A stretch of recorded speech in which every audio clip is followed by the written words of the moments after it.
Hello, my Juicy Co-creators. Lilo here on the Juicy Living Tour, and today we're in California with Marc Allen. This is very exciting to be with you and to meet you in person. Thank you.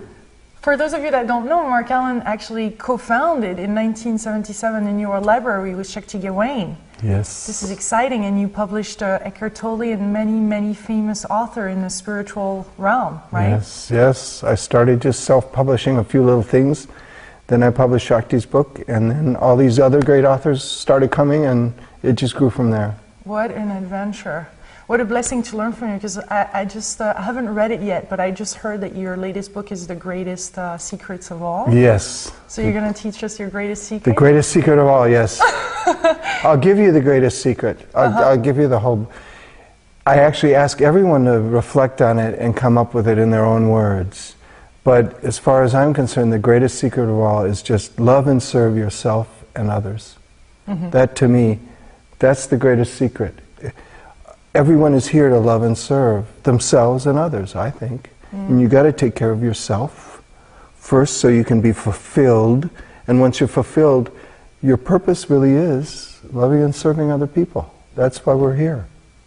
So is that the lesson that you got on your 30th birthday? Because you had nothing really in your 20s, and you had a hard time to keep your job. And then you started this publishing company and then became a multimillionaire. So tell us about your secret and your story, because this is quite inspiring. How did you get started? I was born knowing one really good thing. I knew it was important to do what I loved. And that has served me very well over the years. I had two older brothers. I think that's why I learned it. The first did just what the parents want and studied business, but he was never really passionate about his work. And then the second brother came along and was the total rebel. He was the parents' nightmare. And then I came along, and I think subconsciously I looked at both my brothers and realized their paths don't work for me. You can't do what your parents want you to do. You have to do what you want. Yet it doesn't do any good to fight them. I realized rebelling, I got this somewhere early and deep, that when you rebel against something, you are empowering that very thing you're rebelling against. So I didn't rebel against my parents, I just did my thing. And I realized I wanted to be an actor at first, and a musician, and I studied music, and in my 20s became an actor and a musician and a composer, and had a band for a while, was in theater companies, but everything fell apart. Everything I touched fell apart in my 20s. And I even kept having this image in my late 20s that it was all like sand through my hand, that everything I'd learned was sand through my hand and gone, leaving me with nothing. And in my late 20s, there were even a few years there, I don't even remember what I did except for a few little jobs, and I kept getting fired. I was in a theater company that fell apart. Then I got into another theater company that fell apart. Then I went to a Zen center. I followed my girlfriend into a Zen center, which was very good for me. But I ended up getting kicked out for breaking all the rules. So many rules. I couldn't put up with a Zen center. Then I followed a Tibetan guru for a while, and that didn't work. And then I wandered around the spiritual smorgasbord of Berkeley. We called it a spiritual smorgasbord, and did all these things. And then I had a rock band for a while, and that fell apart. And then the last few years of my 20s, I just had odd jobs. I kept getting fired. I was fired as a dishwasher and busboy for being too slow. I was fired as a typesetter for not showing up on time, because I was at the beach at Santa Cruz and didn't want to show up for work. And then I turned 30. I had no job whatsoever. I had no money. I have no family support. They never were able to support me financially.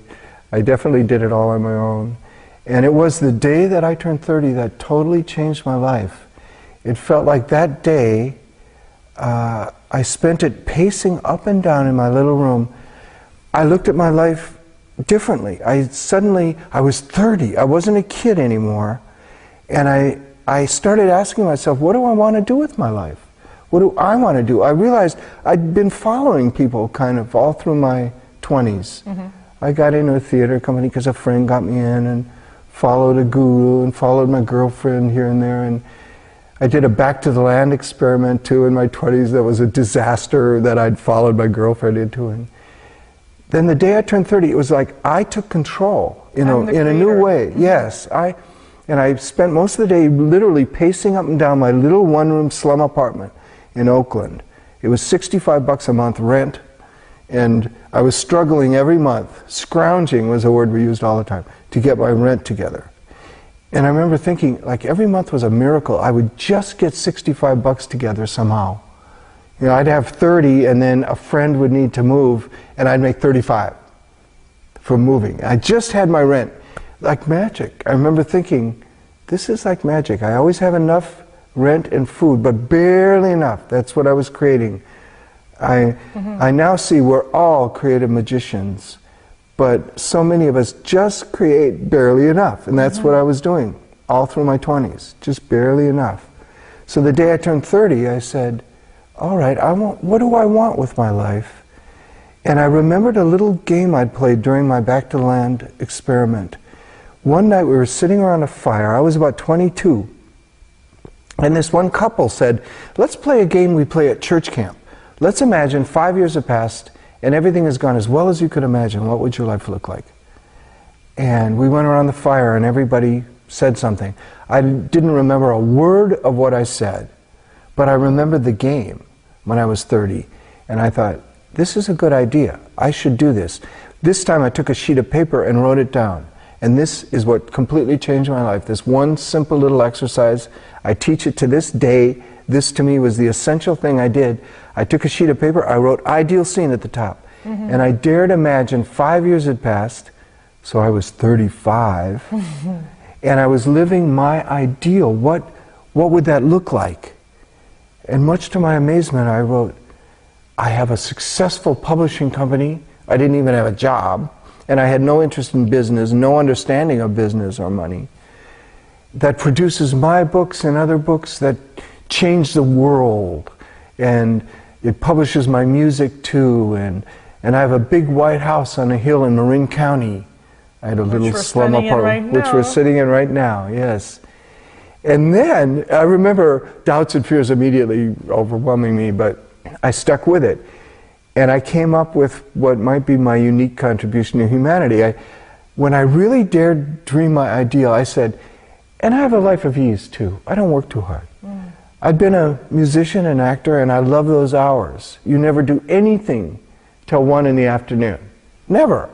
You never start anything till 1 in the afternoon. Those are perfect hours for me. And that's ideally what I wanted, yeah. I wanted success. I wanted, ideally, lots of money. I wanted to make lots of money, why not?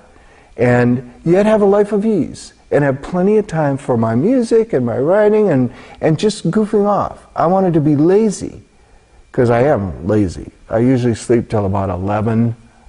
I got up at 11 today. That's about right for me. 11 o'clock, roll out of bed, spend a couple hours getting up to speed, and then start doing something, at 1 or 2 in the afternoon. That's what works for me. And that's what I wanted. That was my ideal. Well, doubts and fears said, impossible, never been done. And I realized dealing with our doubts and fears is the most important. Well, the two essential things, there's just two essential things. One, dare to dream and go for it. Dare to dream your greatest dream, your ideal, and go for it. And then deal with the doubts and fears that come up. Yeah, but mainly at that stage it seemed like you gave up struggle too. It took years and years and years, and I kept affirming that I am creating total financial success in an easy and relaxed manner, in a healthy and positive way. I've said those words to myself thousands and thousands of times. And at some point, yes, my subconscious got a hold of it, and I realized, you can do everything from a state of ease. You don't have to be stressed to accomplish anything in life. In fact, the more ease, the better, because you don't burn out. In the long run, you have a lot more energy when you do things from ease. And I realized when we look at a master of anything, even say a master of music like Hendrix, you see total ease in the performance. Hendrix wasn't stressing playing his guitar. He was chewing his gum and playing masterfully with ease. That's what we love and appreciate, and I've come to see that coming from a state of ease as much as possible, in the long run, you can accomplish a lot more, and it's a lot better quality. And even anything creative comes from ease. It doesn't come from stress. Writer's block is caused by stress. Mm-hmm. If you come to it in a totally relaxed manner, there's no writer's block. Mm-hmm. So that's been my contribution to the world, seeing can I have success with ease? And I found I could. Yeah. And a lot of people have the excuse of not having the money to create something and go for their dream. But you started your publishing company with no money. No money, zero. Tell us about that Zero money. Right, right. Well, I knew nothing about business either. I didn't even know how banks worked. A friend of mine was laughing at me the other day. He remembers me walking along the beach with him saying, I don't know anything about business. What do banks do? I mean, I'd been an actor and a musician. I had no idea how a bank could build these big buildings and how that all worked. I was totally clueless. And so my first plan about building a business, I realized my ideal scene had a bunch of goals in it. Mm-hmm. Start a company, start writing a book, start getting my music recorded, learn about real estate, get into real estate. I had all these goals. I wrote all my goals down. Then I wrote all my goals as affirmations. I am now creating total financial success in an easy and relaxed manner, in a healthy and positive way. To this day, I carry around my goals as affirmations in my pocket, and I pull them out and affirm them. Then for every one of my goals, a plan started to emerge, and I would write just little one-page plans for each goal. That's what I teach today. Just have a goal, make a one-page plan, summarize it on one page. It's for your own subconscious. Get your subconscious behind that plan. So for business, all I could think of at first was read a used business 101 textbook, because I didn't know a thing about it, and talk to people that know more than I do about business. That was the beginning. Then I started learning a little about financing. So, okay, I've got to finance this. How do I finance it? The only thing I could think of at first was get a job. I didn't know anything about loans or any kind of creative investors coming on or things like limited partnerships that I learned later on that are brilliant for artists and things to finance any kind of project the way a movie's financed. Bring in the money from investors. They put up the money, you do the creative stuff, and you split profits 50-50. Later on, I did all kinds of things like that. But in the beginning, all I could think of was, well, I got to get a job, any kind of job, and try to save 20% and put it into my publishing. And I got this perfectly horrible job, typesetting, starting at 8:30 in the morning. Low vibration. It was, well, oh, it was so boring. It was typing out numbers. It was just names and numbers for 8 hours. Oh. It was mind-numbing. I kept looking around. I finally found a good job typesetting a daily newspaper, the Daily Cal paper in Berkeley. Ah. That was fun, and it started at 4 o'clock at night. Oh. So that was perfect, 4 to midnight. In your time zone, yeah. Yeah, yeah. So before and after, I could do my thing. Yeah. And so I started literally trying to save 20%. I didn't save 20%, but I saved enough to do my first little book and my first album, Breathe. I remember I saved $1,200. We pressed this album that we recorded ourselves quite cheaply, and then Breathe started selling. That was the first thing that we got out there. It started selling in metaphysical bookstores. We sold about 60,000 copies, and that started financing everything else. So there was luck and courage too in there, wasn't there? Yes, mostly courage and yes, luck. But I always tell people, you create your own luck. Yeah. Some bright person said, luck is preparedness meeting opportunity. You get prepared, and the opportunities will be there. Mm-hmm. In fact, I know the opportunities are always there, but we don't see them until we prepare. How do we prepare? Dream of what we really want to do, and make a plan how we could possibly get there. Don't even worry about the plan. The plan can change all the time. It doesn't even have to be a good plan. I've come to thoroughly believe some of my early plans were unbelievably lame. It doesn't matter. Just as long as there's a plan. You make a plan and you start taking the steps you can, And then suddenly you'll see more opportunities and you'll be able to take advantage of them, and then people will start calling that luck. We create our own luck. Yeah. Do you think there's new opportunities right now being created with the economy changing? And what Always. is the best recommendation or advice that you have right now, or word of inspiration and wisdom for people wanting to become entrepreneur and successful entrepreneur? It feels to me like right now there's more than ever possibilities for everybody to step up and be leaders and be successful entrepreneurs.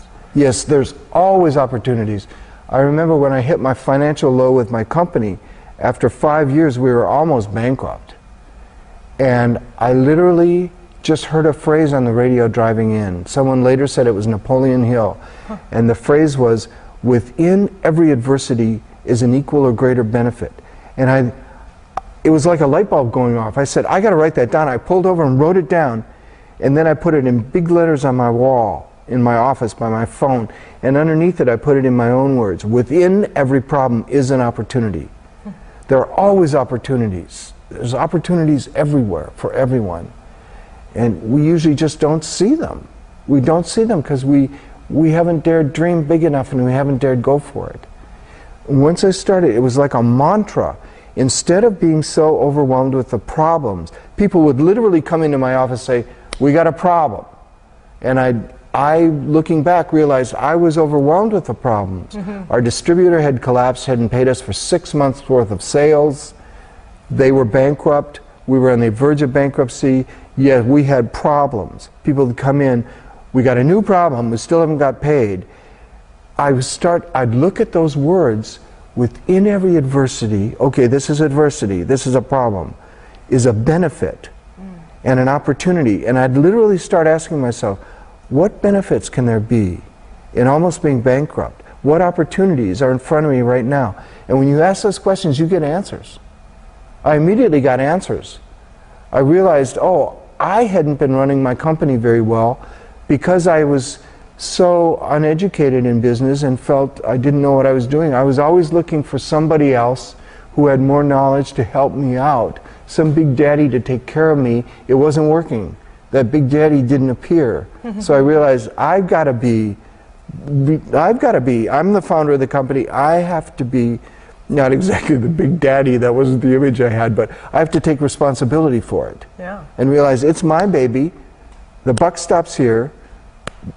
What is the opportunity of nearly being bankrupt? Well, it forces you to think and move quickly, and that's exactly what we did. I said, okay, we got to get another distributor. Duh, our current distributor hasn't paid us in 6 months. They're going bankrupt. All right, where's another distributor? And we found another distributor, and we got some things out, and within a year we were profitable and have been ever since. I love how you stepped in that vision. Yeah. Really stepped in and owning it. It's a big one, especially when you have big vision like that. Yeah. It's a big deal to embrace all that greatness and all the possibilities that can open up, not just for yourself, but for others too around. Yeah, I'm convinced everybody has the potential. It's just, and everybody has doubts and fears. And 99% of the work is dealing with those doubts and fears. Like Eckhart says in The Power of Now, get the inside right and the outside will take care of itself. I really constantly think of that and realize that completely applies to success in a career, which Eckhart really isn't that interested in. But I am. I'm very interested in developing a real successful career. And I realize, yes, it's almost all inner work. Just get it so that your dreams are focused on a clear plan and you have a focused feeling of love behind it that's not distracted by too many doubts and fears. You can be off course a lot of the time in doubts and fears. In fact, I heard a great analogy. Maybe 10, 15 years ago, I wrote a book called Visionary Living. And at that time I thought, maybe you had to be on course 51% of the time. I thought maybe that's the magic number, where if you're not undermining yourself most of the time, you'll succeed. But then I heard just maybe 5 years ago the analogy that a plane, when it flies anywhere, is off course 95% of the time. And the pilots just keep correcting over and over and over. It's off course almost all the time. When I heard that, I thought, that's the story of my life. I was off course more than I was on course, for sure. You know, with doubts, fears, or just low energy, or just frustration, or all those things take you off course. But fortunately, you can be off course a lot of the time and still reach your destination. Yeah. If you keep correcting, keep remembering, go back to that plan. What do I need to do today? What step can I take forward? Yes, this is really frustrating right here. This isn't working, but okay, get back on course. What's the plan? What's the dream? What can I do? And literally, I think if you're on course just a small percentage of the time, you will reach your destination just like a plane. And chaos is part of it, isn't it? What? Chaos. Chaos, yes. Of it too. Yes. Order and chaos. It's sometimes some people say it's finding the right balance too between the two, and we shouldn't make ourselves so wrong for it being chaotic sometimes. It's part of the creativity bubbling up. Yes, yes. I like that. That's true. Chaos, yes. Would you say you have faced chaos sometimes? Oh yeah, and yes, and plans change all the time, and other things happen, and you know, now with the internet coming on, talk about possibilities and opportunities. You have worldwide distribution on your laptop. You know, there's almost no excuse anymore. People often try to tell me their excuses as to why they aren't successful, and I don't buy them, because I know they're lame excuses. They're totally valid if they believe them, for instance, but I don't believe them. Yeah. I had an interviewer once email me before he interviewed me, said, Mark, I have to tell you, I don't believe you. I believe it takes hard work to succeed. You've got to work really hard in order to succeed. And I emailed him back, I said, you're absolutely right. If you believe that, you're right. In your case, you will never succeed unless you work really, really hard, because that's your belief. I choose to believe something else. I think I can do it in an easy and relaxed manner, in a healthy and positive way.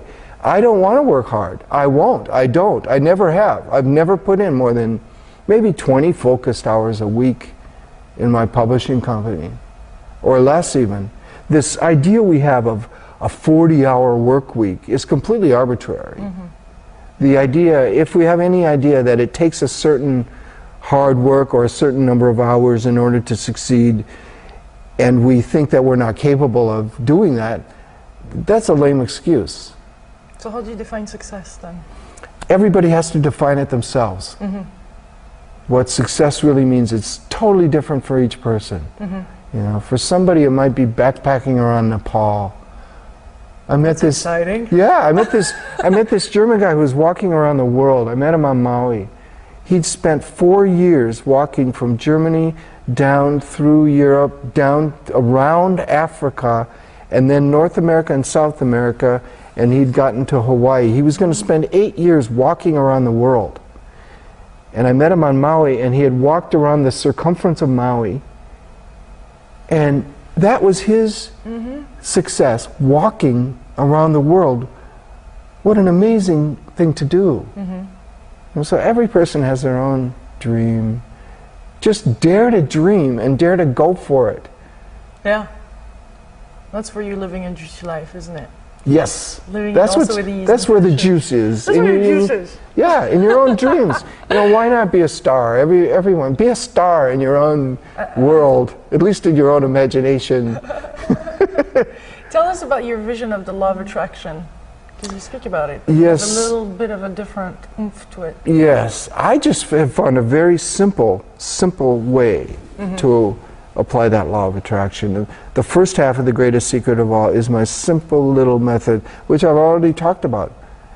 All I did and all I teach, all that's necessary is to write your ideal scene down, dare dream your ideal, start there, make a list of goals, and then I rewrite each goal as an affirmation, and then just start affirming those things, and for every goal, a plan will come. And make a written plan on 1 page of paper.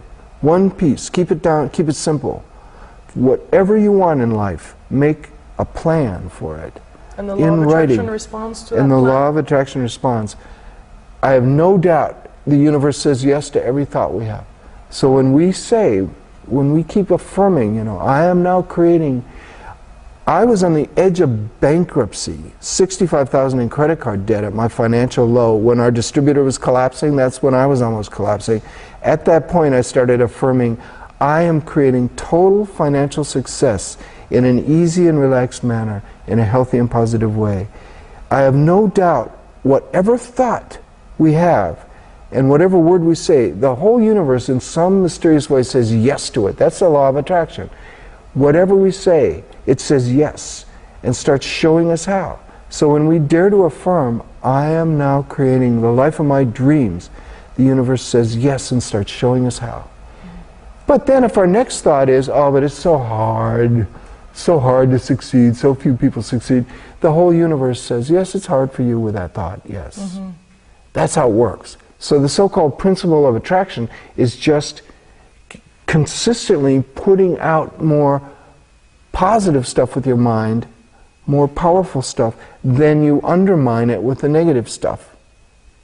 So it's just dealing with every thought. I had a wonderful story. I get a miracle story every week. Mm-hmm. The miracle story last week, this woman came to me.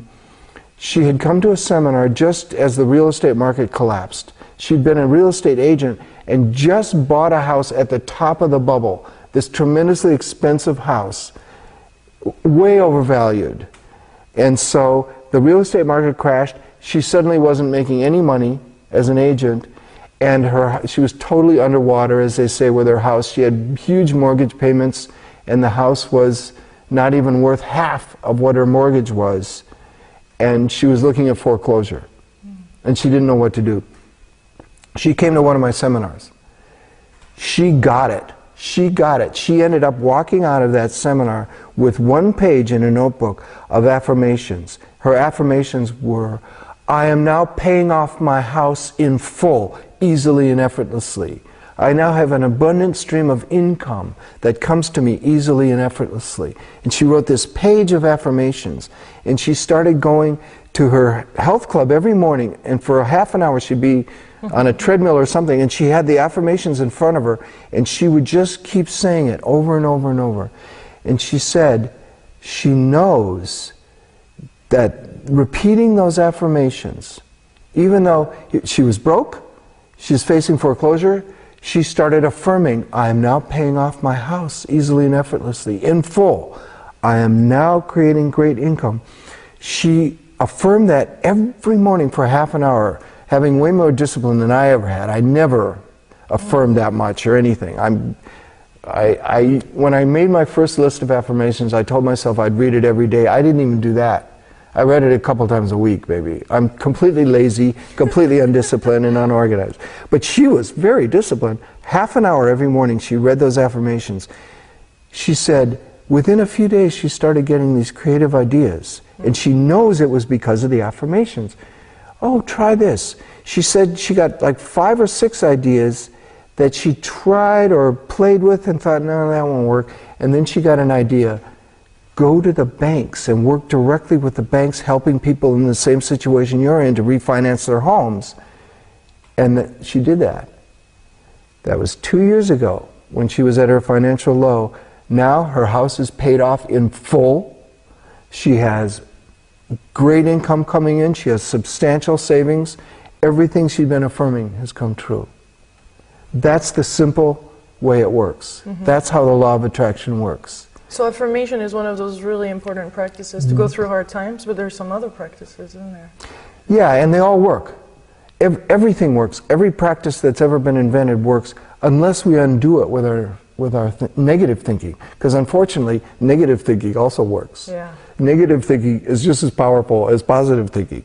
So all the time, it seems, or not all the time, but a lot of the time, I'm stopping people and saying, don't say that. Quit saying it's hard. Yeah. Quit saying it's complicated. Quit saying, you know, I mean, somebody said, oh, this is a pain in the butt. I said, what, you want to get hemorrhoids? Stop saying that. You know, somebody said, this job is killing me. I said, cancel, cancel. You want to die? Quit saying that. Our words are powerful for good or bad. Mm-hmm. Like James Allen says, and As You Think, for years I said this was the best book I read, and then The Power of Now came along, and that's the best book I read.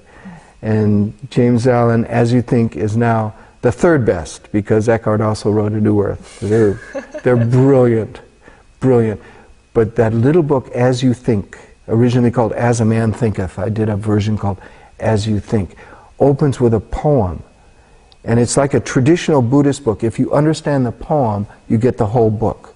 And the poem is, mind is the master power that molds and makes, and we are mind, and evermore we take the tool of thought, and shaping what we will, bring forth 1,000 joys, 1,000 ills. We think in secret, and it comes to pass. Our world is but our looking glass. That's it. That is the law of attraction in one poem. And then there's one other poem in that I have to say. Yeah, and you're great at reciting well, them. the whole poem, You live it. for years then, that was like my mantra, that poem. I kept saying that poem until I got it. And then I went on to the second poem. There's another poem at the end of chapter 2 in As You Think that is so powerful, and it's good to reflect on this. The poem is, you will be what you will to be. Let failure find its false content in that poor word environment, but spirit scorns it and is free. And what he means is there's a false contentment in failure. There's a comfort in failure. Let failure find its false contentment in that poor word environment. He uses environment and later on circumstance to really mean everything in our lives, inner and outer, that we use as an excuse. Our it's the wrong environment. It's, there's not. But I know so many people. It's harder than it used to be to succeed in this business because of this and that. No, that's not true. They're using it as an excuse.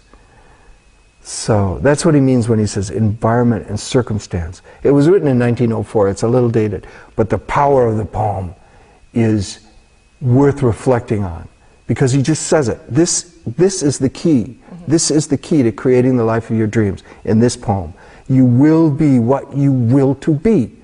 Let failure find its false content in that poor word environment, but spirit scorns it and is free. It masters time. It conquers space. It cows that boastful trickster chance, and bids the tyrant circumstance uncrown and take a servant's place. The human will, that force unseen, the offspring of a deathless soul, can hew a way to any goal, though walls of granite intervene. Be not impatient in delay, but wait as one who understands. When spirit rises and commands, the gods are ready to obey. When our creative spirit dares to rise and command, to decree, to dare to dream, I want to create success doing this, the gods are ready to obey. The creative forces of the universe rush in and absolutely support you. And it's true of everyone. They absolutely support you. Unless then you say, oh, it's so hard. Or that morning you wake up, we all inevitably wake up some morning, our energy just isn't there. Oh, it's a rainy day. Oh, the kid's crying, the dog. We all have those times that we're totally off track and we totally forget everything we know. And we're totally undoing our dream in a way. And those doubts and fears can undermine and undo our dreams. But we can have all those doubts and fears a lot of the time. And if we still dare to dream, when spirit rises and commands, I'm going to make it. I'm going to live the life of my... I don't care if so many people I deal with say, oh, well, I got a full-time job, I got a family, I got a mortgage, I don't have any time. I said, that's not true. You have time. James Allen says it masters time. Our spirit can master time. That's pretty incredible. Yes, I have plenty of time. Yes. So many people think there's not enough time. Time is a big one. Time and money are the two big ones.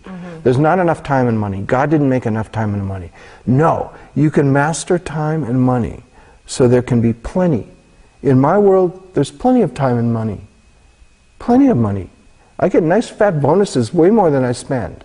There's more money than I even dared to dream of years ago. And I have plenty of time. So it's not true that they don't have enough time. Even if you have a job and a mortgage and kids, you can find some time to focus on your goal. I don't care if it's 2 hours a week at 11 o'clock at night when the kids are asleep or something. Or each month you have a day off. Or sometime, you have some time. How much TV do you watch? I often say to those people, you know, okay, you're sitting there watching Golden Girls on TV. Maybe just watch 1/2 hour and another half hour focus on your dream. You know, we all have time. And time expands. It really feels like when we say to ourselves, we have time to be at that meeting on time or whatever, then time all of a sudden seems to stretch, or things, or the universe seems to shift things around. It does. To make it happen. There is enough time.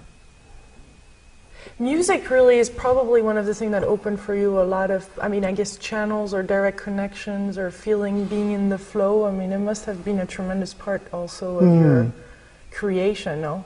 Using that as a practice or as a regular tool to connect with spirit and... Yeah, I think so. I haven't thought about it a lot and haven't... I feel uncomfortable when people say, oh, my music is channeled.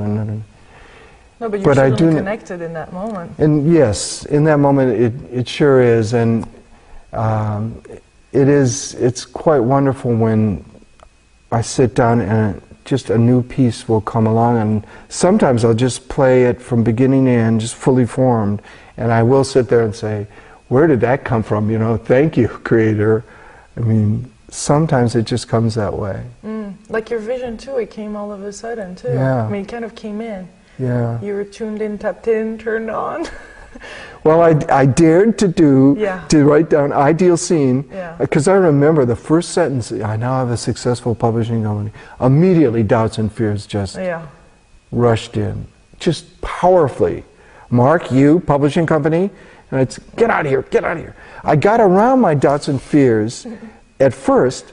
When I first wrote my ideal scene, I remember them just saying, Mark, that's way too much. You have a company and write books and record music and get real estate, that's way too much, and have a life of ease, that's impossible, never been done. And I was just overwhelmed with these doubts and fears.